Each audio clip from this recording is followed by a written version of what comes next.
You're listening to The David Knight Show.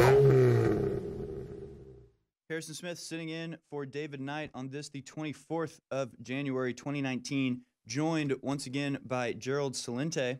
Thank you so much for being with me, Gerald. Well, thank you, Harrison. Of course, you can find his work at the Trends Research Institute.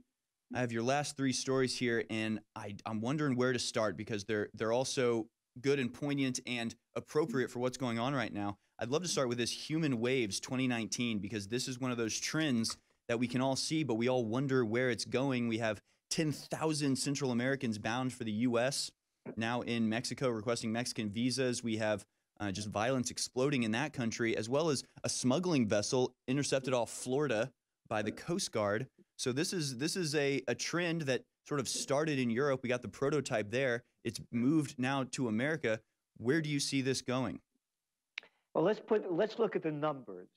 Go back 100 years ago. There were about 1.6 billion people on the planet. And Wow. now here we are, 100 years later, we added 6 billion people. 6 billion people in 100 years. Then you look at the corruption. Take a trip to Africa. You like to hang out in Sudan? Maybe Somalia is your place. How about the Congo? Maybe Nigeria or Mali. Look at one country after another. How about that recession going on over there in South Africa? And then all the violence and corruption.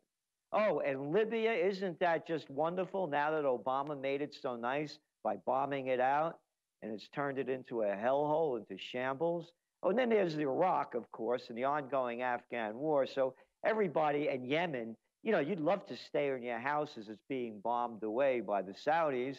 So, of course, you got that refugee and migrant crisis, both the economics, corruption, and war. Then south of the border. Oh, yeah. Weren't those coups wonderful? Honduras, what they've done in Guatemala. Hey, how about Haiti? Isn't that a lovely place? Wouldn't you want to live in Honduras? How about now Venezuela? As the United States is targeting that country, we heard from Pompeo, we heard from Pence, and we've heard from Trump. We got to restore democracy over there. Did you ever hear that one before? Oh, only 3 million people have left Venezuela before, and now if war breaks out, another human wave, this caravan will look like nothing. If war breaks out between, and this, by the way, was one of our top trends in our November Trends Journal, warning of a triangle of death. Argentina, Brazil, and Colombia aiming at Venezuela to overthrow it with the United States behind it. This will be a regional war like no one's ever seen.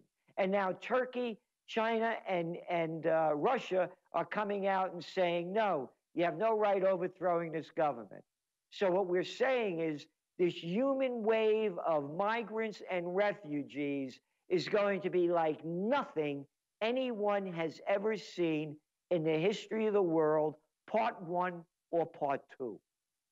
Absolutely, and that's one of the things that, you know, people do point it out. They say, you know, well, these people fleeing, well, they're fleeing the wars that you started, and a lot of people on the right, you know, go, oh, well, whatever, no, forget, no, but that's true. This entire situation was planned from the beginning. This isn't an accident. It's not like, oh, darn, we have all these refugees. They knew exactly what they were doing. In fact, you quote Muammar Gaddafi in this story, Human Waves 2019, when he says, now listen, people of NATO, you're bombing a wall which stood in the way of African migration to Europe and in the way of al-Qaeda terrorists. This wall was Libya. You're breaking it. You're idiots. You'll burn in hell for thousands of migrants from Africa and for supporting al-Qaeda. It will be so. I never lie. I do not lie now.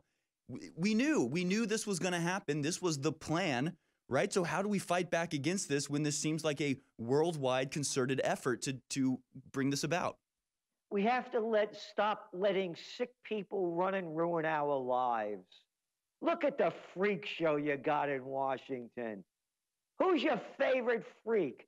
Nancy Pelosi, Dianne Not-So-Feinstein? How about little Lindsey Graham? Maybe Mitch McConnell's your kind of guy. A bunch of jerks, little Marco Rubio, a little boy of nothing. Nothing. Ted Cruz. Yeah, take a cruise, man. Go. One jerk after another. Take a trip to France. Wouldn't you like a little Catzon Macron running your life? How about May in England? Maybe not. How about Merkel? Great, man. My kind. Oh, if only women were in charge. Men, women, white, black, green, yellow. It's a freak show. And everybody argues that my freak's better than your freak. I like my freak. He's better than the freak before. The power has to go back in the hands of the people. And the way we believe it is blockchain democracy. Let we, the people, vote on the issues. How about Switzerland? One of the richest countries in the world, haven't been in a war since the 1850s, and war all around them.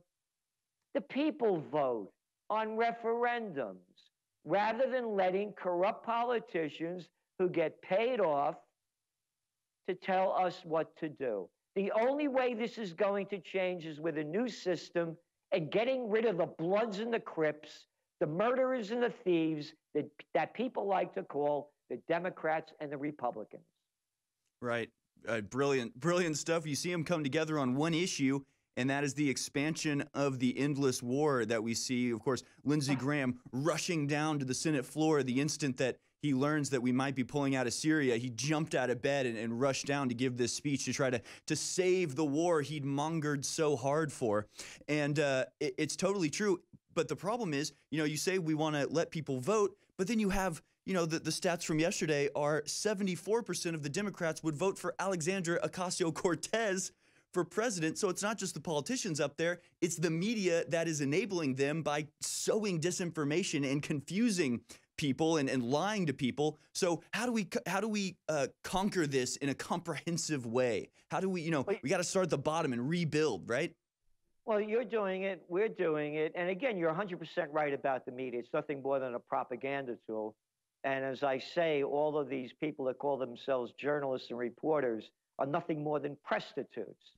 They get paid to put out by their corporate Johns and their Washington whoremasters. So, yeah, we have a propaganda, but all of it does. Every nation does. It's controlled by the very few. So what we need is, we're going to be fighting that. But you said, 76% of the Democrats would vote for Ocasio-Cortez. That's the Democrats. That's that many. When you look at the bigger picture, and then you look at the bigger picture of how many people don't even vote because they're disgusted with the system. So what I'm saying is we need a new system. All we have in there are lifelong politicians. This isn't the way the Constitution and the Founding Fathers envisioned this. These people have never, you said Lindsey Graham jumping out of bed, right? And running it. Could you imagine him getting in a fight? Could you imagine that little boy trying to protect himself? He wouldn't know whether, and I can't say it here, but we'd say it in the Bronx, it's either number one or number two if you went and called him out. And that's who you got. Little Marco Rubio, Teddy Cruz, there's not a man among them. Nothing, zero. So what you do is you put that power, and then, the people are too stupid. Oh, yeah? Are they dumber than these jerks? So I say the way we have to do it is blockchain democracy. We should be voting online. Look at the stupid, ignorant system we just saw in the midterm elections. It's an archaic system. If banks and corporations could transfer trillions of dollars with blockchain, it's blocked. Once it's done, can't we vote online? Can't we have blockchain voting and blockchain democracy? We have to change the system. We need to stop letting the technology lead us by the nose. We need to grab the bull by the horns and make the technology work for us and give it back to the people. I don't think people are too stupid. I think they're misled. I think you give people the information, they'll make the right choice.